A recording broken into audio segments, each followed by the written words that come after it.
bread, and circuses. It was 10:13 a.m. on a gray Wednesday morning when the internet first went out.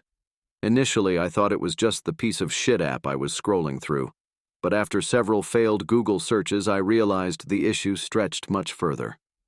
I sighed and slammed my laptop shut before stumbling out of bed. I was on the tail end of an especially heinous bender and was feeling a little light on my feet. Life had been throwing me curveball after curveball lately, and I was swinging and missing like it was my job. Yawning, I staggered out into the hallway and made my way over to the router.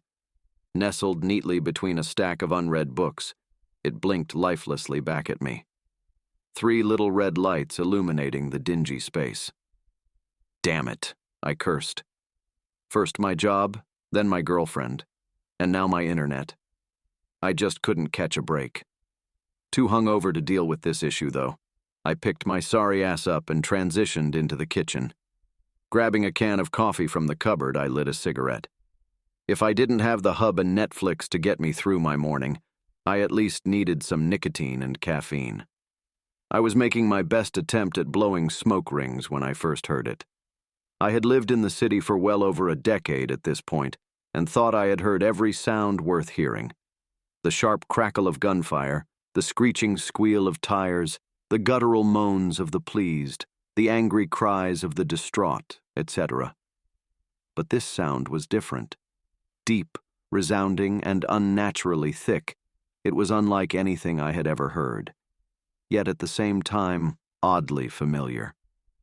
The coffee finished with a ding, and I poured myself a cup before taking a seat on the couch. The wailing scream of a passing siren sent lightning bolts of ache across my forehead. This, combined with the flavorful remnants of last night's binge, made me sick to my stomach. If I didn't get my shit together soon, I knew it would only be a matter of time before I was as yellow as SpongeBob SquarePants. As I sat back and sipped my coffee, though, I began to realize just how truly lost I was without my daily dose of internet. I probably spent anywhere from 5 to 7 hours a day logged on, perusing social media, watching videos, listening to music, etc. It was the first thing I did in the morning and the last thing I did at night. I hate to admit it, but it had become as vital to my existence as the air in my lungs and the blood in my veins. A second set of sirens filled the block. I figured a car must have hit a utility pole or something. It would be hours before the internet was restored if that was the case. Long enough for me to lose my goddamn mind. And that's when it hit me. Cell service, duh. I grabbed my phone and flipped through its settings, scrolling through dozens of applications before finally landing on the Wi-Fi tab. With a flick of my finger, I switched it off. Cell reception was historically pretty crappy up here, but I figured anything was better than nothing. I waited a second before trying my browser again. No internet connection stared back at me through a cracked screen. Fuck, I cursed. A seething sense of irritation swept through me. I had to get out of here. It had been almost 3 days now since I had last left my apartment, and the walls were quickly closing in. Plus, it's not like there was anything else to do up here. So, taking one last long drag off my cigarette, I grabbed my shoes and headed downstairs. A gaggle of gawkers were crowded around the back door of my building when I slipped outside. They were standing over something and looking down at it with dumbstruck eyes. "It's KDP," someone yelled. KDP, the hottest new sensation on TikTok. A vlogger, streamer, lifestyle guru, she took the internet by storm last summer and had been a viral sensation ever since. A second sound rang out. Thump. Only this one sounded much closer and clearer. Thump. A third sound. Thump. A fourth. By this point, the gaggle had turned into a mob that was bustling about, crying, screaming, and staring blankly at their electronic devices. Despite the growing frenzy around me, though, I couldn't seem to tear my attention away from a small bedroom window. Sitting directly above us, 10 floors up, it was wide open and had little wisps of white curtain hanging from it. Terms like cyber attack, Electromagnetic Pulse, and Judgment Day were being thrown around the crowd like lawn darts at a nursing home. And with each thump, it became increasingly obvious that this was no accident. A young woman wept hysterically beside me. "How am I supposed to Snapchat my boyfriend?" She cried as paramedics feverishly worked to scrape a hunk of pink goo off the sidewalk. A fifth thump sounded. Another woman checked her phone feverishly, frantically opening and closing her apps like some kind of obsessive-compulsive meth head. I could feel a growing sense of panic beginning to hum throughout what had quickly grown into be an army of onlookers. Like a thick cloud of chlorine gas wafting across Flanders, it jumped from person to person with dreadful randomness, leaving scores of anxious souls in its wake. It wasn't until the ninth thump rattled the pavement, though, that I too began to panic. My heart raced as all sorts of questions suddenly began to flood my mind. Like what would happen to my Spotify playlists? Would I be able to retrieve the money in my Venmo account? Were all my Snapchat memories gone for good? And how the hell was I supposed to date without Tinder?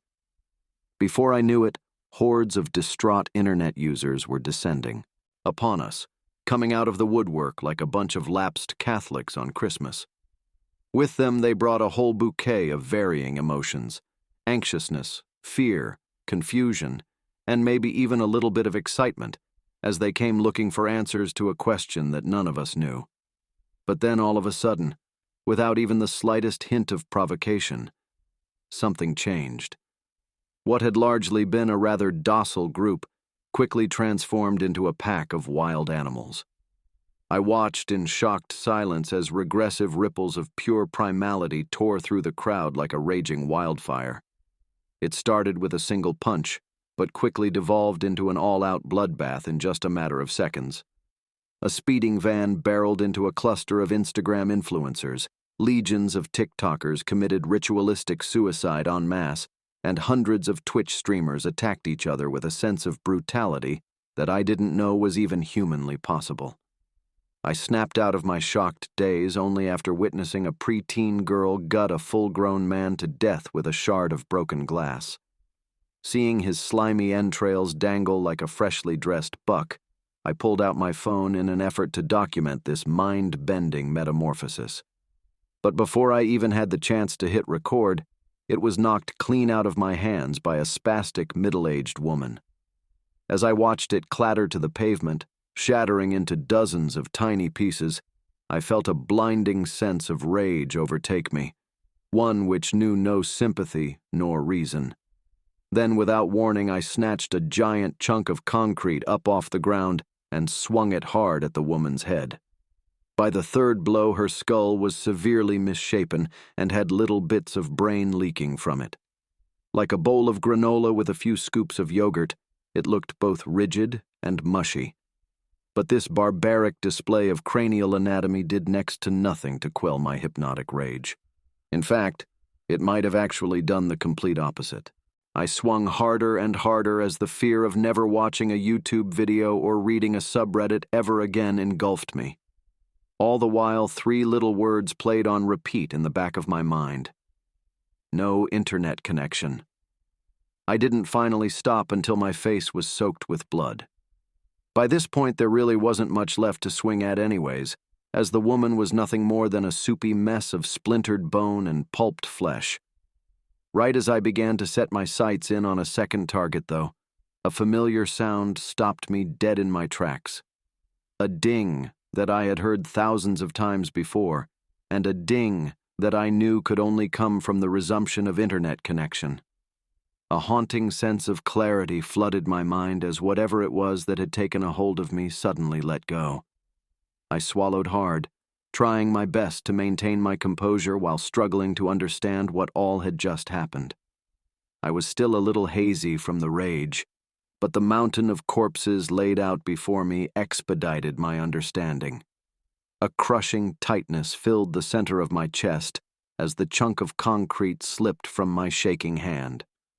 The murderous band of psychopathic savages that had spent the last few minutes tearing each other apart were now eerily calm as they nonchalantly stepped over the bodies of their deceased neighbors.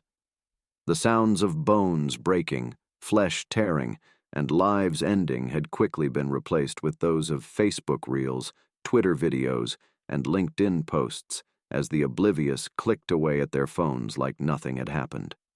No one seemed to notice, or worse, no one seemed to care. It was months before everything was finally cleaned up. But despite the rivers of blood that soaked the streets of New York, Berlin, Paris, Lagos, Beijing, and thousands of other communities across the globe, the reason behind why all of this happened was never discussed. Not once did anyone ever question why humanity was suddenly inflicted with such an unquenchable rage and what had brought us back to baseline. But I knew. I think deep down we all knew, just no one wanted to admit it.